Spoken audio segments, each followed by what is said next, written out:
Bueno, estamos con el doctor Mario Campero, neurólogo de Clínica Alemana de Santiago, a quien agradecemos por haber participado de este proyecto.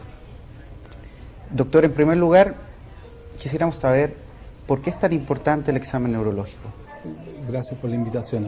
La importancia del examen neurológico radica en que es un examen complejo, relativamente largo, y que es esencial para poder establecer el diagnóstico o la orientación diagnóstica en los pacientes con patología neurológica. A diferencia de otras áreas de la medicina, en la neurología el examen neurológico es la base realmente para poder lograr una orientación diagnóstica y la solicitud de los diagnósticos que nos van a proporcionar la mayor utilidad. ¿Cuáles son los objetivos que persigue este capítulo? El objetivo fundamental del capítulo de semiología neurológica es ser capaces, como médicos generales, de poder hacer un diagnóstico precoz, acucioso, de patologías que son altamente prevalentes. Recordemos que las causas más importantes de muerte, por ejemplo, corresponde a accidentes cerebrovasculares. Y la detección precoz de un accidente cerebrovascular se basa en este examen neurológico. ¿Y cuáles serían los objetivos específicos de este capítulo? Bueno, específicamente el capítulo tiene una primera parte que es la anamnesis neurológica, orientada a ir al examen mental, con todas sus subdivisiones, partiendo por la capacidad de estar despierto o no, luego las funciones corticales superiores que denominamos nosotros, en donde está la capacidad de concentración, la capacidad de memoria, la capacidad de lenguaje, etc. Posteriormente tenemos el capítulo de los nervios craneales, en donde examinamos la función de aquellos nervios que parten de la porción más alta del neuroeje a nivel del bulbo raquídeo, puente y mesencéfalo.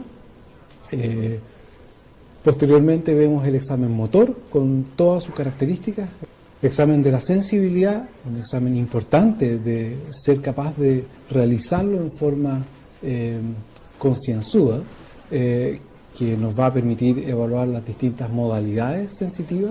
Vamos a evaluar posteriormente en el examen neurológico la función del cerebelo, la función que tiene que ver con la coordinación, posteriormente la marcha y la aparición de signos anormales, como son los signos de irritación meningia e irritación radicular, que son tan importantes para el diagnóstico de algunas enfermedades que son potencialmente muy serias, como por ejemplo la meningitis. Perfecto, doctor. Bueno, le agradecemos nuevamente entonces su participación en este proyecto. Muchas gracias.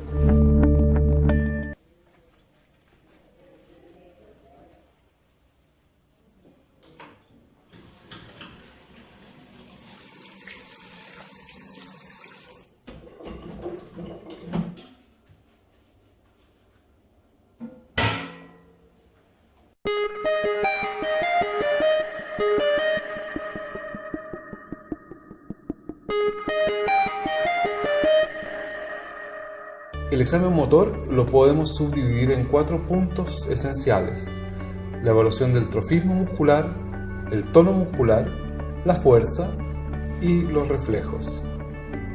Para evaluar el trofismo muscular, el paciente debe estar con la menor cantidad de ropa posible, idealmente en ropa interior.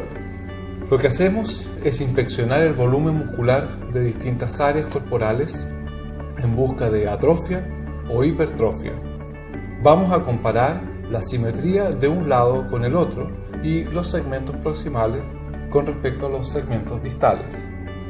En la inspección también vamos a buscar la presencia de movimientos involuntarios, particularmente de fasciculaciones o alteraciones cutáneas o articulares que pudieran sugerir un compromiso nervioso, como lo son ulceraciones de la piel, artropatía o desviaciones escolióticas de la columna. Evaluamos el tono muscular Tiene que estar absolutamente relajado, sin hacer nada de fuerza, y vamos a elongar los músculos en forma pasiva, sin ninguna ayuda del individuo, y el movimiento tiene que ser un movimiento súbito, de alta velocidad, elongando el músculo. El tono muscular corresponde a la tensión basal de un músculo y por lo tanto se examina mediante la resistencia pasiva a la elongación del músculo. Para una correcta evaluación del tono muscular, el paciente debe estar completamente relajado y por lo tanto en una posición cómoda, recostado. Entonces, el estiramiento de los músculos lo logramos con una movilización pasiva pero brusca de la articulación, tanto de la extremidad superior como de la extremidad inferior.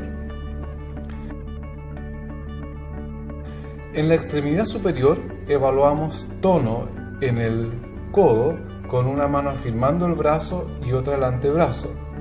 Realizamos una flexión y luego una extensión súbita del codo en todo el rango de su movilidad, con lo que logramos una extensión brusca del bíceps, buscando la presencia de hipertonía o hipotonía. Cabe decir que el tono normal es difícil de evaluar en forma precisa, pero con la práctica se hace más fácil de estimar. La muñeca también es una articulación que permite evaluar el tono muscular con una mano en el antebrazo y la otra en la mano. Y lo que realizamos es una flexión y extensión pasiva de esta. En el caso de la evaluación del antebrazo, afirmamos nuestra mano con la del paciente, similar a un saludo, y la otra mano afirmando el antebrazo, realizamos un movimiento de pronación y supinación bruscos. Cuando evaluamos el tono en la extremidad inferior, lo realizamos en la rodilla, para lo cual tomamos la pierna desde el tobillo y la rodilla. A continuación, la mano que está bajo la rodilla se levanta y activamente la mano que está en el tobillo la flecta, con lo que obtenemos una elongación súbita del cuádriceps. En el tobillo lo que hacemos es sujetar firmemente el pie con una mano y con la otra la pierna en una semiflexión de rodilla. Y en un movimiento brusco dorsiflectamos el pie, con lo que logramos la elongación del tríceps sural. Esta maniobra es la más adecuada para evaluar la presencia de clonus, donde al elongar el tríceps sural, la extremidad que tiene un daño de la vía piramidal tendrá un movimiento múltiple de flexo-extensión. De esta forma evalúo el tono en la pesquisa de espasticidad. Si yo quiero evaluar el tono buscando rigidez, la maniobra es distinta. Y lo que yo hago es pedirle al individuo nuevamente que se relaje y hago un movimiento de flexo-extensión de la muñeca, no en forma brusca, como lo hice anteriormente, sino que en forma lenta, con la presencia de un movimiento intermitente que se llama en rueda dentada. Evalúo la otra extremidad, evalúo la flexo-extensión del codo con movimientos lentos, no con movimientos bruscos, y lo mismo en las extremidades inferiores. Como en todo el examen neurológico, el tono debemos compararlo entre ambas extremidades, tanto superiores como inferiores, y entre los segmentos proximales y los segmentos distales. Una vez que hemos evaluado el tono, procedemos a la evaluación de la fuerza muscular. Y la fuerza muscular se evalúa de acuerdo a al tipo de alteración que nosotros estemos sospechando. Y partimos con la evaluación de la fuerza cuando hay sospecha de lesión piramidal con una prueba que se llama la prueba de paresia mínima. Estira tus brazos con las palmas hacia arriba, bien estirados los dedos, bien estiradas las muñecas y los codos. Y en esa posición mantente con los dedos separados, con los ojos cerrados por algunos segundos hasta que yo te diga. Y esperamos unos 10 a 15 segundos y por supuesto que no debe haber ningún tipo de anomalía, particularmente rotación de las manos o caída de los brazos. Esa es la prueba de apariencia mínima, que se mide simétricamente en ambas extremidades inferiores.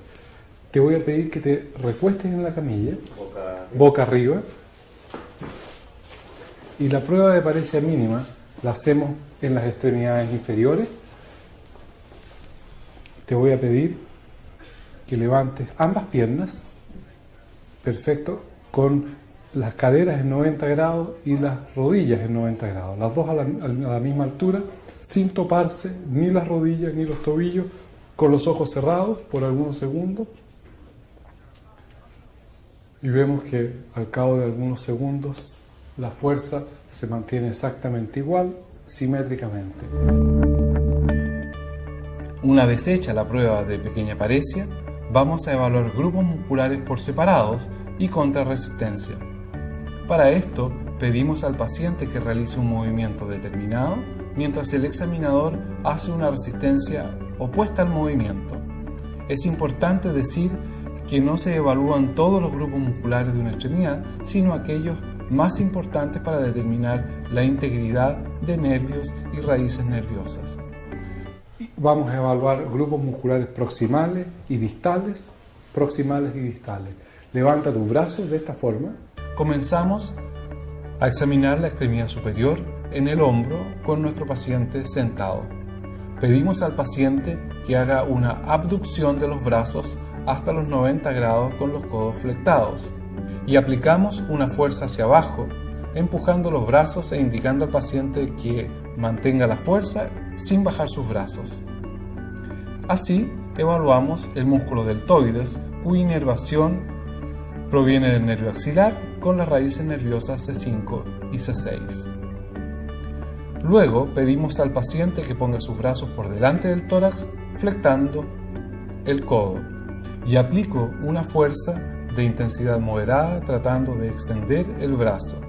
Así evaluamos los músculos bíceps y braquial inervados por el nervio músculo cutáneo, raíces 5 y C6. A continuación, el paciente extiende completamente el brazo por el codo en abducción en 90 grados del hombro y con una mano en el antebrazo y la otra en el brazo tratamos de flectar el codo mientras el paciente lo evita. Aquí estamos evaluando el músculo tríceps braquial inervado por el nervio radial, raíces C6, C7 y C8. Luego pedimos al paciente que extienda los brazos, muñecas y dedos hacia adelante en pronación, tratando de flectar la muñeca y los dedos contra resistencia. Evaluamos de esta forma los extensores de muñeca y de los dedos inervados por el nervio radial, raíces C6, C7 y C8. En esta misma posición, pero con muñecas y dedos extendidos, le pedimos que apunte con los pulgares hacia el techo y nosotros tratamos de empujar los pulgares hacia abajo y medial, con lo que evaluamos el abductor corto del dedo pulgar, también inervado por el nervio mediano, raíces C8 y T1. Engancha los dedos, músculos flexores de dedos, también dependientes del nervio mediano, y finalmente separa tus dedos. Pedimos al paciente que abra los dedos en abanico y nosotros tratamos de juntárselos con un dedo empujando el dedo índice hacia adentro y el otro el meñique.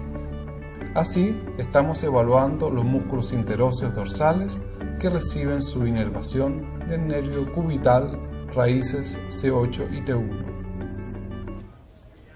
Con lo cual tenemos evaluada musculatura proximal y musculatura distal en términos de fuerza. Y en la extremidad inferior, recuéstate boca arriba nuevamente, en la extremidad inferior vamos a hacer una secuencia muy parecida.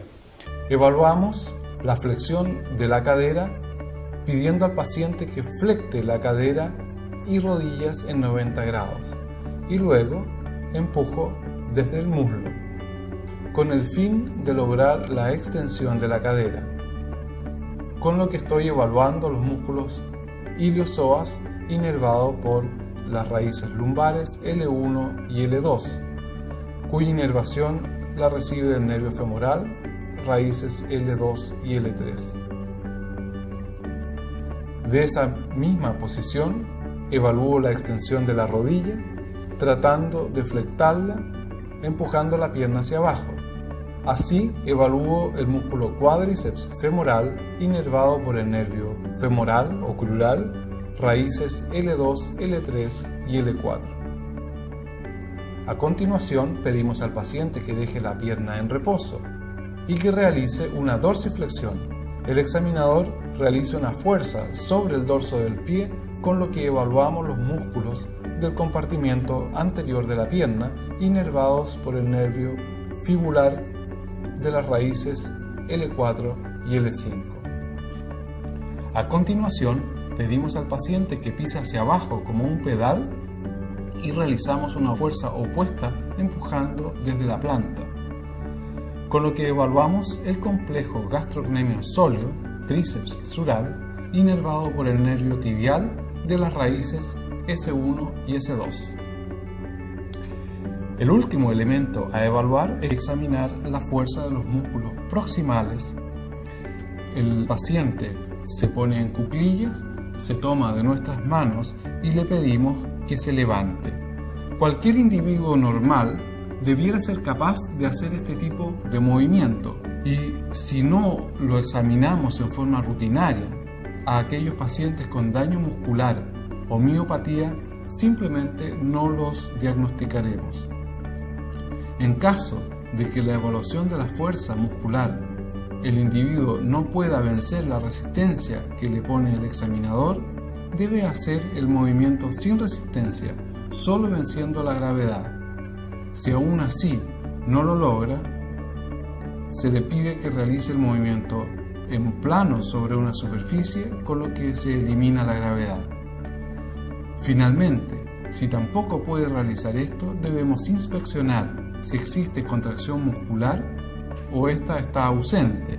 A partir de estos elementos podemos determinar qué nivel de fuerza muscular logra el paciente, lo que se puede graduar en una escala denominada M, que va del 0 al 5, donde M0 es la ausencia de contracción, M1 es una leve contracción, pero que no moviliza la articulación, M2 es movimiento articular, pero sin la gravedad, M3 es un movimiento contra la gravedad, pero que no vence resistencia, M4 es aquel que vence resistencia leve y se fatiga rápidamente, y finalmente M5 es aquel movimiento que vence resistencia moderada sin fatigarse y que es considerado como una fuerza muscular normal.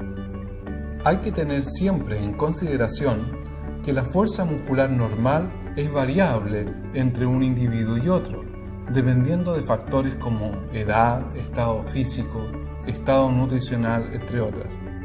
No hay que olvidar que también hay enfermedades y condiciones osteoarticulares que pueden contribuir a la debilidad muscular, para lo cual es importante un examen en busca de lesiones óseas, compromisos articulares, compromiso de ligamentos y tendones, antes de determinar un compromiso neurológico. Finalmente, el último elemento del examen motor a evaluar son los reflejos osteotendíneos o reflejos profundos, además de los cutáneos mucosos o superficiales. La exploración de los reflejos osteotendíneos se realiza mediante la percusión de un tendón en un punto preciso, buscando la contracción refleja del músculo.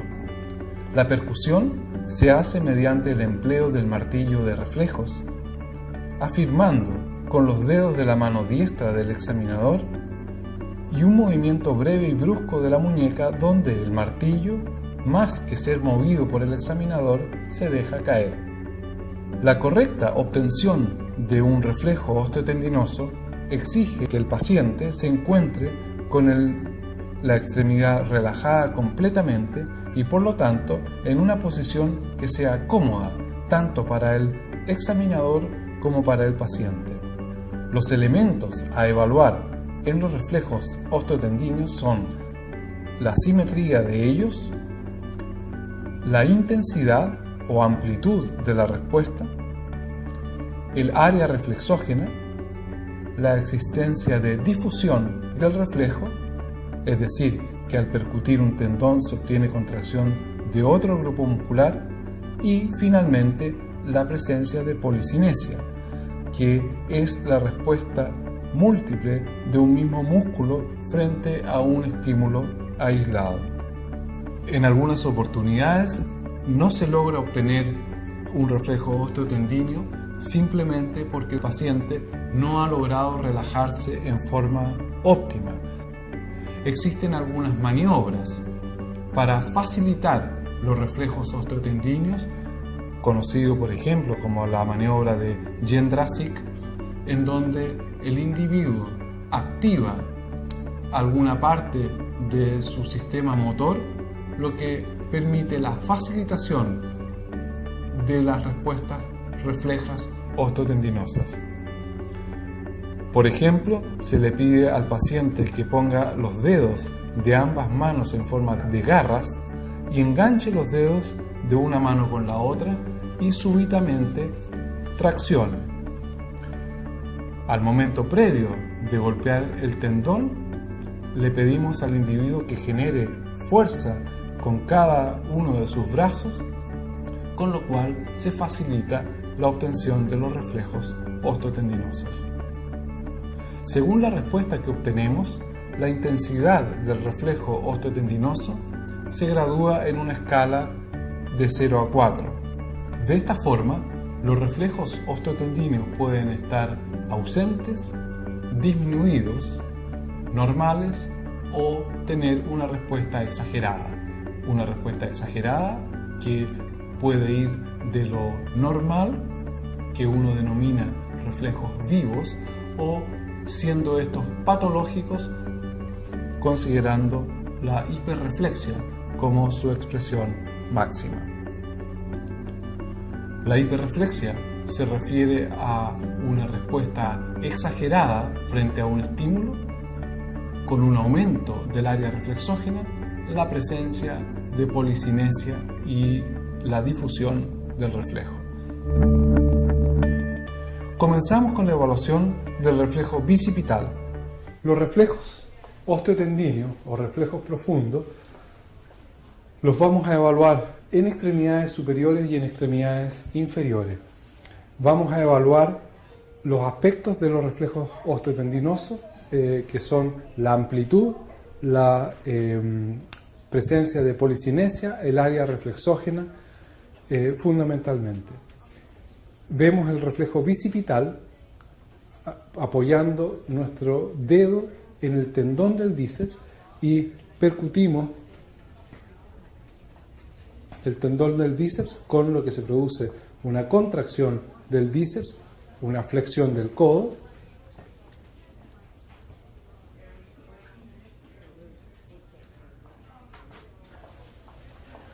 Vemos el otro tendón, en este caso usamos el dedo pulgar y tenemos una respuesta absolutamente clara. Ese es un reflejo dependiente del nervio musculocutáneo. Observamos así la contracción del bíceps braquial como una flexión del antebrazo sobre el codo. Estamos así evaluando las raíces C5 y C6. Luego pasamos al reflejo del tríceps braquial, pidiendo al paciente que lleve las manos a la cintura. Si el paciente está en decúbito, que es la forma más típica de examinarlo, se le afirman las muñecas y con el codo semiflectado sobre el pecho del paciente golpeamos el tendón del tríceps sobre el codo, con lo que vamos a obtener una extensión del antebrazo sobre el brazo, evaluando las raíces C6, C7, C8 a través del nervio radial.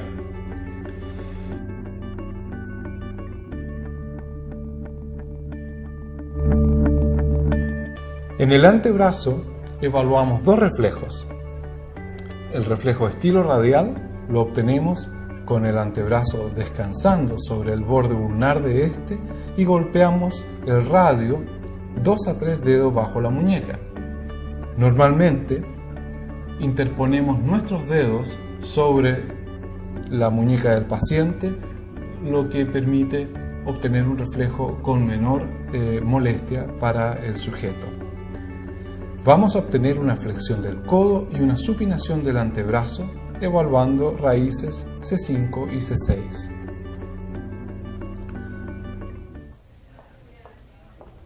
En donde obtenemos una respuesta percutiendo la estiloides radial, siempre con nuestro dedo apoyado para evitar la molestia al paciente.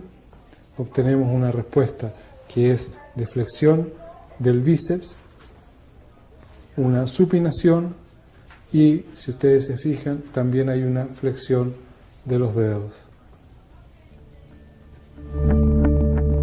Luego, con el brazo en supinación, evaluamos el reflejo cúbito-pronador, percutiendo también a 2 o 3 dedos de la muñeca la ulna, con lo cual obtendremos una pronación del antebrazo.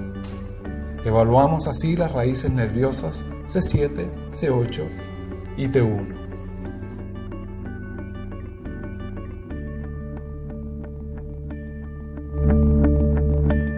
En la extremidad inferior, los reflejos osteotendíneos son fundamentalmente el rotuliano o patelar y el aquiliano. Siempre con el paciente absolutamente relajado. Deja tu pierna suelta, completamente suelta, y eso sí que es importante, con lo cual vamos a percutir el tendón rotuliano y vamos a obtener una extensión de la rodilla de la siguiente forma.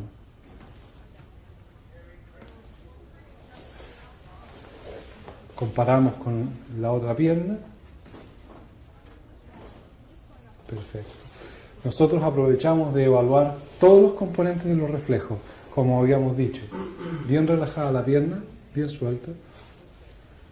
El área reflexógena,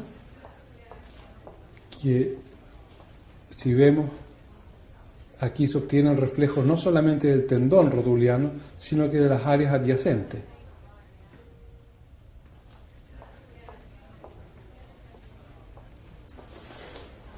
Lo mismo al otro lado, bien relajado. Vemos la viveza del reflejo, la amplitud del reflejo, y si es que con la obtención de un reflejo obtenemos la contracción de algún otro grupo muscular. Para el reflejo patelar se pueden utilizar dos maniobras. La primera es con el paciente con las extremidades colgando de la camilla y las rodillas flectadas. O bien, si el paciente recostado en decúbito, uno utiliza la mano izquierda para levantar y flectar la rodilla empujando desde abajo de esta. Palpamos el tendón patelar, así para establecer su ubicación precisa, y luego lo percutimos con el martillo. La respuesta normal es una extensión de la pierna sobre el muslo, con lo que estamos evaluando el nervio crural, raíces L2, L3 y L4. El reflejo patelar se genera al percutir con el martillo el tendón patelar, con lo cual se produce una brusca elongación del músculo cuádriceps femoral. La elongación del músculo se acompaña de una elongación del huso neuromuscular, que son pequeños receptores sensitivos encapsulados compuestos por una fibra muscular intrafusal sin función contráctil, terminaciones nerviosas sensitivas dispuestas en espiral y pequeños nervios motores. El huso está localizado entre las fibras musculares, paralelos a estas, y su función es detectar y enviar señales sobre los cambios de longitud del músculo. Entonces, al elongarse las fibras intrafusales, a su vez elongan las terminaciones sensitivas, lo que lleva a la generación y conducción de impulsos nerviosos hacia la médula espinal a través de los axones aferentes del arco reflejo patelar. Las neuronas aferentes ingresan por el asta posterior para establecer una sinapsis con la motoneurona eferente en el asta anterior de la médula, constituyendo este paso por la médula espinal, la fase de integración del reflejo. Finalmente, la motoneurona alfa, originada en el asta anterior, que constituye la vía eferente, conduce el estímulo tanto al músculo agonista activándolo como al músculo antagonista inhibiéndolo, constituyendo estos los efectores del arco reflejo. Finalmente, el reflejo aquiliano lo obtenemos percutiendo el tendón de Aquiles con el músculo tricepsural discretamente elongado, y nosotros lo elongamos. En el caso de la rodilla lo elongamos flectando un poco la rodilla. Aquí nosotros estiramos el dorsiflectamos pasivamente y percutimos el tendón de Aquiles con una contracción del tricepsural. Comparamos con la otra pierna y se produce el mismo fenómeno. Este reflejo se obtiene mucho más fácil cuando el paciente se recuesta en decúbito supino.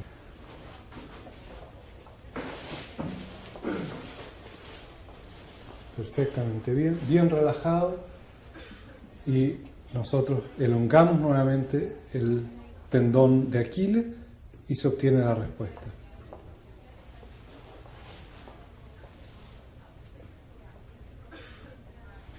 Cuando los reflejos están débiles, salen pobremente, uno puede reforzar su respuesta con la maniobra de Jędrusik, que es bastante sencilla. Le pedimos al individuo a la cuenta de 3 que empuñe sus manos, que muerda fuerte,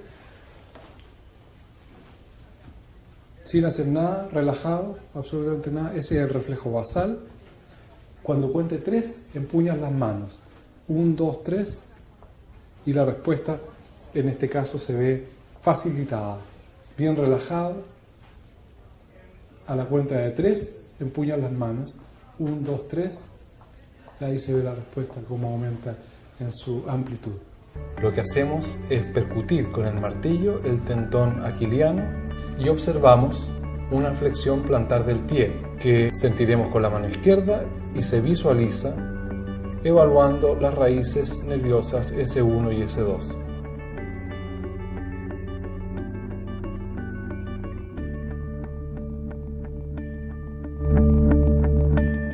Los reflejos superficiales, que son el reflejo cutáneo abdominal y el reflejo plantar, con un instrumento agudo como la mitad de un bajalengua, voy a estimular tocando la piel desde lateral hacia medial hacia el ombligo, y se produce una contracción de la musculatura abdominal desviando el ombligo hacia el lado estimulado. Esos son los reflejos cutáneos abdominales, por sobre el ombligo, bajo el ombligo, sobre el ombligo, bajo el ombligo. Se estimula la piel del abdomen con un estímulo que debe ser más que un estímulo táctil leve, desde fuera hacia el ombligo en forma lineal, perpendicular a la línea media, evaluando sobre y bajo el ombligo en ambos lados. La respuesta normal es una contracción de los músculos abdominales de ese lado, pudiendo haber una desviación del ombligo ipsilateral. Por sobre el ombligo evaluamos las raíces T8, T9 y T10, y bajo el ombligo las raíces T10, 11 y 12. El reflejo plantar lo examinamos con el mismo tipo de estímulo más que táctil, ascendiendo por el borde lateral de la planta del pie, dirigiéndonos hacia la base del primer ortejo, con lo que nuestra respuesta normal será la de una flexión de los ortejos, evaluando las raíces nerviosas L5, S1 y S2. La respuesta patológica consiste en una extensión del primer ortejo con abducción de los demás. Y este tipo de respuesta, una respuesta plantar extensora, nos habla de un daño de la vía piramidal. Es lo que conocemos como signo de Babinski, el que muchas veces se acompaña además de una flexión de rodilla y cadera, conocida como la triple respuesta flexora.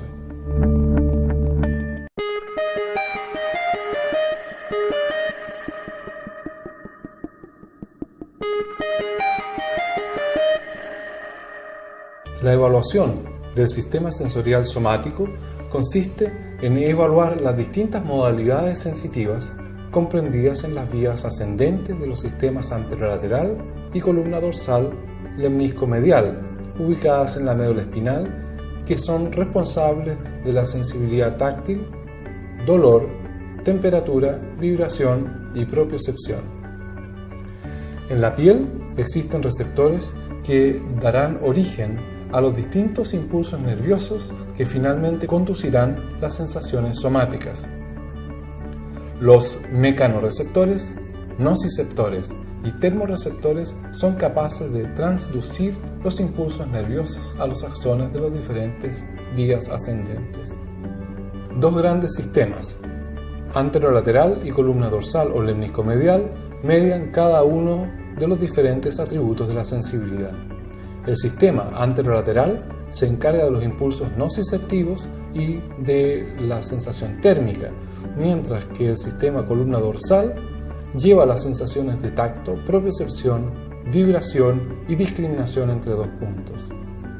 Las fibras sensitivas convergen en el tálamo, en el complejo ventroposterior y finalmente se proyectan a la corteza cerebral de la región sensitiva, donde está representada la superficie corporal. Las fibras del sistema anterolateral, luego de ingresar a través de las raíces posteriores, ascienden uno o dos segmentos para hacer sinapsis en neuronas del asta dorsal. Estas neuronas de segundo orden decusan la línea media y ascienden por el sistema anterolateral con distribución somatotópica.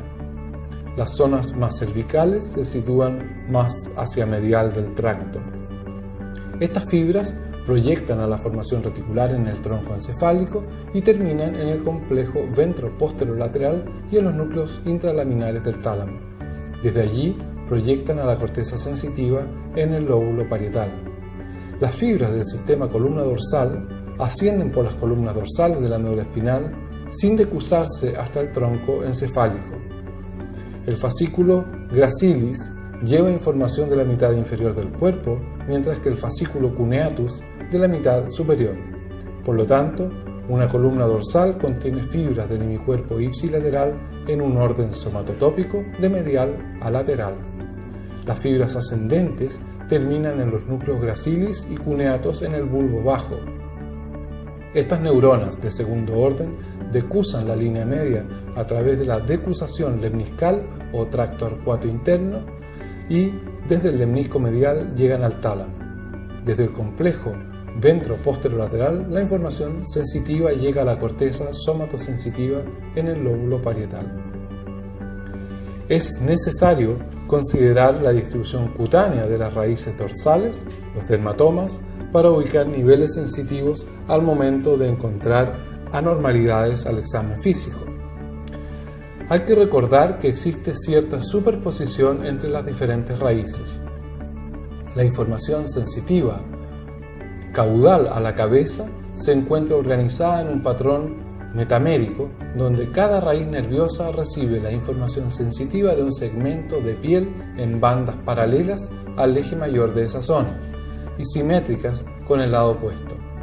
Esta organización se denomina dermatomas, donde cada dermatoma corresponde a una banda y refleja todas las fibras sensitivas que van a llegar a la raíz posterior de un segmento medular. Los dermatomas de relevancia clínica son C5 a nivel de las clavículas, C6 a nivel del pulgar, C7 segundo y tercer dedo, C8 cuarto dedo y quinto, T4 a nivel de mamilas, T10 a nivel de ombligo, L1 a nivel de zona inguinal, L3 cara medial de rodilla, L4 a nivel de rodilla y cara medial del primer dedo del pie, L5 a nivel de la cara lateral de la rodilla, cara anterior de la tibia y dorso del pie, S1 a nivel de cara lateral del pie, S2, S3 y S4 en la región perineal. Al evaluar la sensibilidad, se están evaluando los distintos atributos de esta. Las modalidades sensitivas comprenden el frío y calor, tacto, propiocepción y la capacidad de discriminar entre dos puntos, la intensidad y la duración del estímulo. Al examinar la sensibilidad y los distintos atributos de esta, se debe comparar en forma rutinaria un hemicuerpo con el otro, comparar proximal y distal y comparar territorios de nervio, raíces y plexo. Es de relevancia evaluar un paciente específicamente en donde se está sospechando una lesión neurológica dada. En la evaluación de la sensibilidad táctil ocupamos un estímulo simple como una mota de algodón, con lo que aplicamos un estímulo cercano al umbral táctil. Le pedimos al paciente que cierre los ojos y que nos diga si siente o no siente. No si siente más o si siente menos, ya que somos nosotros los que graduamos la intensidad del estímulo. Con esto podemos decir que el paciente tiene o no tiene una pérdida sensitiva relevante ante una modalidad táctil. Le voy a pedir que cada vez que sienta que lo estoy tocando con este algodón me dice sí, ¿de acuerdo? Con los ojos cerrados. Sí. Sí. Sí. Sí. Sí. Perfecto. Y lo que voy a hacer ahora es comparar un lado con el otro. Cada vez que sienta me dice sí, ojos cerrados. Sí. Sí. Sí. ¿Se sienten parecidos ambos lados? Sí. Ojos abiertos. ¿Esta sensación se parece a esta?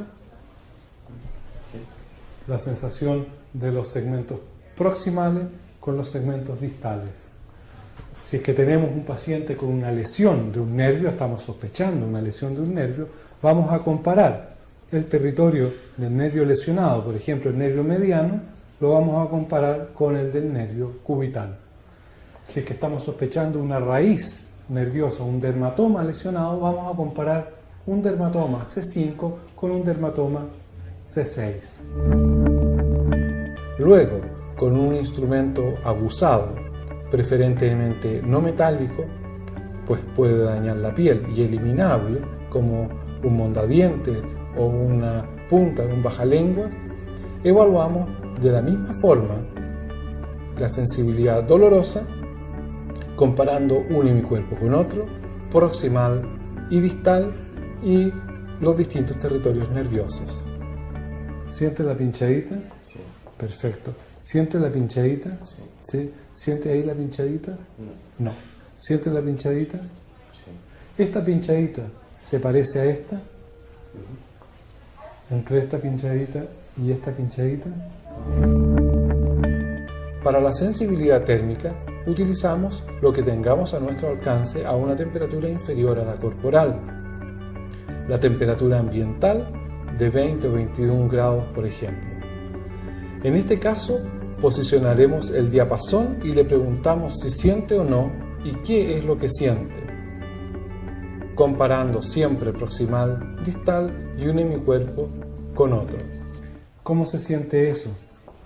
¿Frío o tibio? Frío. Frío. Frío. Tibio. A continuación, evaluaremos la sensibilidad vibratoria con nuestro diapasón de 128 Hz.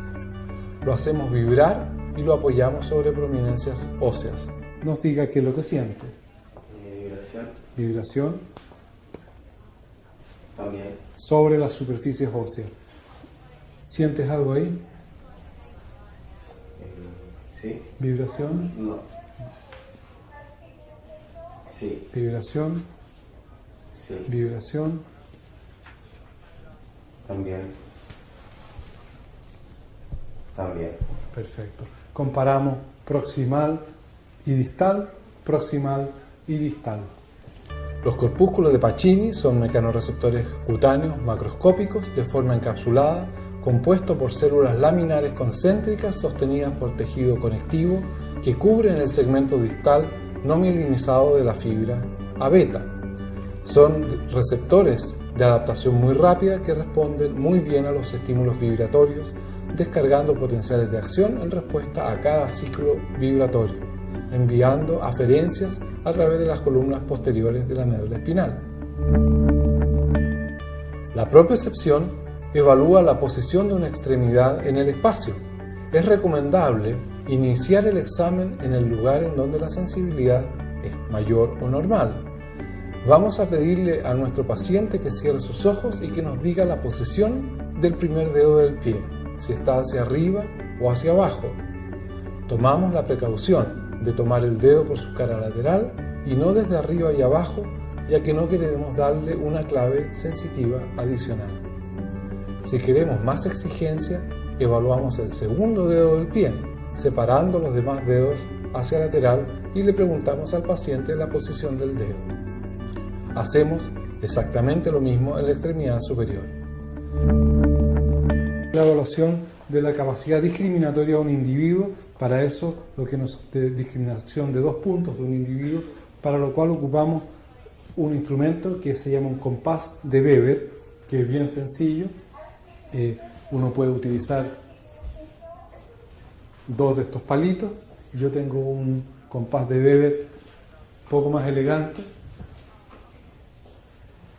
Y te voy a pedir que tienen una separación de 5 milímetros, las 2 puntas. Te voy a tocar con un palito o con los 2 palitos. ¿Ya? Tú me dices 1, 2 o no sé. Ok. 1, 2, 2, 2, 1, 2. Perfecto. 100% de acierto. Más difícil en los pies. Los mismos 5 milímetros. 1, 2, 2, 2. Perfecto.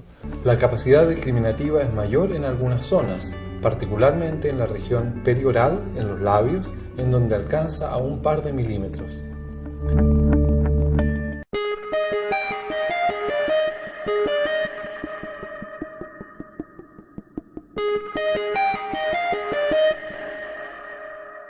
El cerebelo recibe aferencias motoras y sensitivas para coordinar la actividad motora, mantener el equilibrio y ayudar en el control de la postura.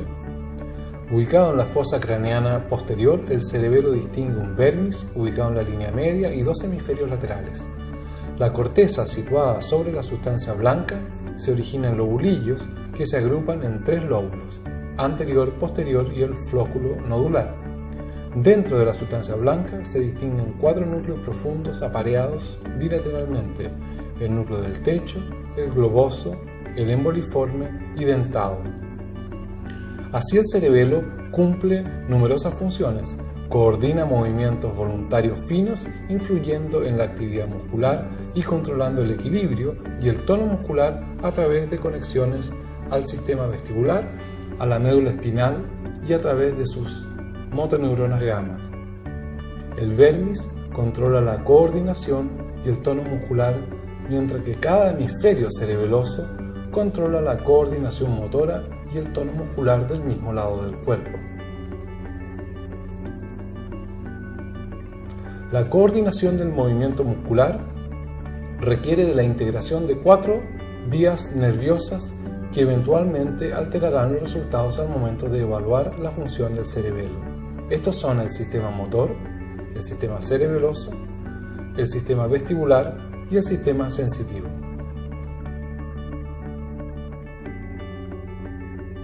La función cerebelosa se explora durante la ejecución de movimiento, como pruebas dinámicas, y durante la postura en reposo, como pruebas estáticas. Para evaluar la coordinación dinámica, se examinan movimientos alternantes rápidos y movimientos de punto a punto. La extremidad superior se puede evaluar de diferentes formas. Una de ellas es pedirle al paciente que prone y supine la mano sobre la palma de la otra de forma alternante y rápida. Evaluamos la velocidad, el ritmo y la fineza de los movimientos. Siempre repetir los movimientos en la otra mano. Con la otra mano, movimiento repetitivo. Ahora alternando palma y dorso con la otra mano. Perfectamente. Una última prueba es pedirle que toque con su pulgar cada dedo de su mano lo más rápido posible. Dedo de la mano. Muy bien. Con la otra mano.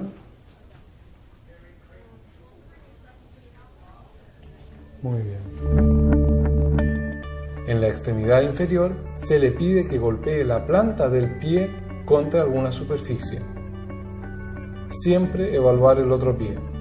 Lo que podemos hacer a continuación es pedirle que haga un movimiento repetitivo de flexión plantar golpeando mi mano.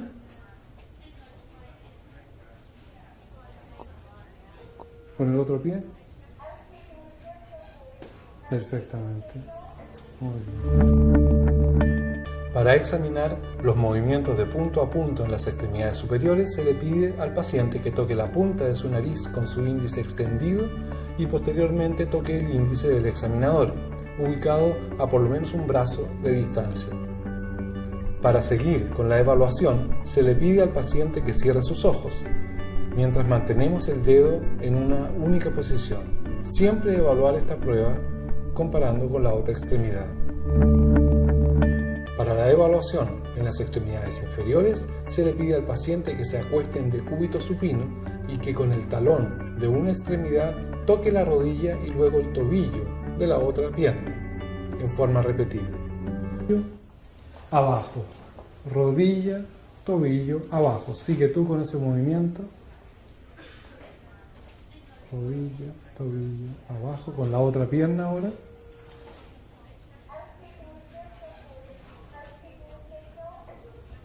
Perfecto. Se le pide luego al paciente que deslice el talón por la cara anterior de la tibia desde la rodilla hacia el tobillo de forma repetida. Siempre evaluamos la función contralateral.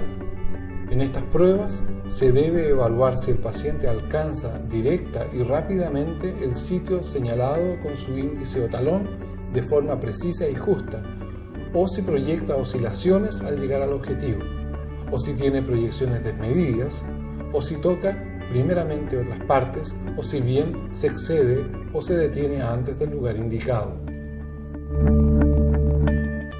Las pruebas de coordinación estática se evalúan con el paciente de pie. Siempre se debe estar cerca del paciente para evitar caídas. Se le pide al paciente que se ponga de pie con los pies juntos, de manera que los talones y los primeros ortejos estén unos al lado de otros. En la ataxia cerebelosa, el paciente tiene dificultades para mantenerse en pie con los pies juntos, ya sea con los ojos abiertos o cerrados.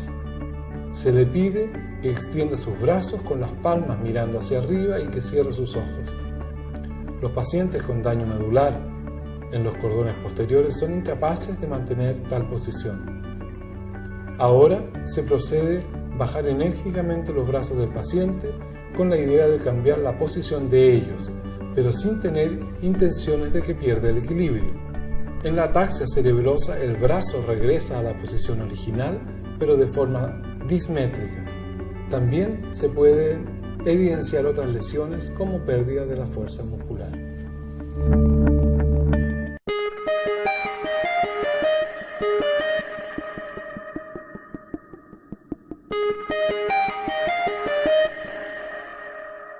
Los signos meningios son un apoyo y orientación diagnóstica frente a un proceso irritativo de las meningias, como suele ocurrir en la meningitis bacteriana, viral o en la hemorragia subaracnoidea.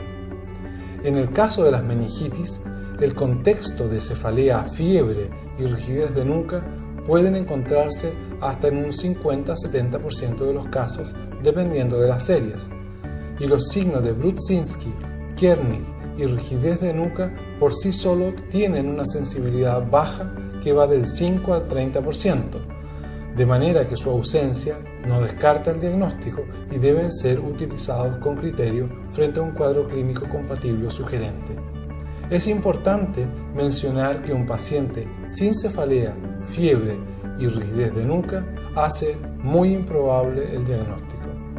Los signos clínicos que se evalúan en la práctica clínica son 3: la rigidez de nuca, el signo de Brudzinski y el signo de Kernig. El signo de rigidez de nuca se evalúa mediante movimientos de flexo-extensión de la cabeza, palpando la región posterior del cuello.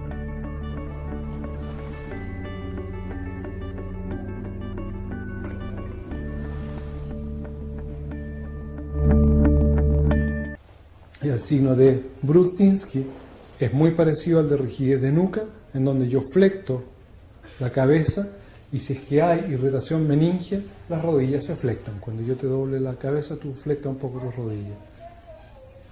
Ocurre ese fenómeno, perfecto. Súper bien. Signos de Kernig, en donde la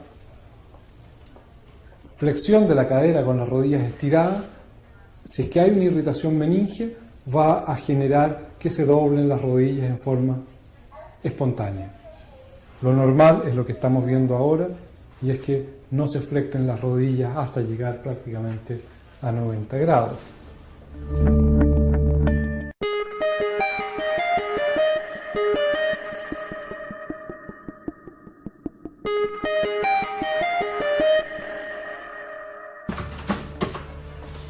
Al finalizar la segunda parte del examen físico-neurológico, en este caso por el Dr. Mario Campero, debemos describir nuestros hallazgos clínicos de la siguiente manera.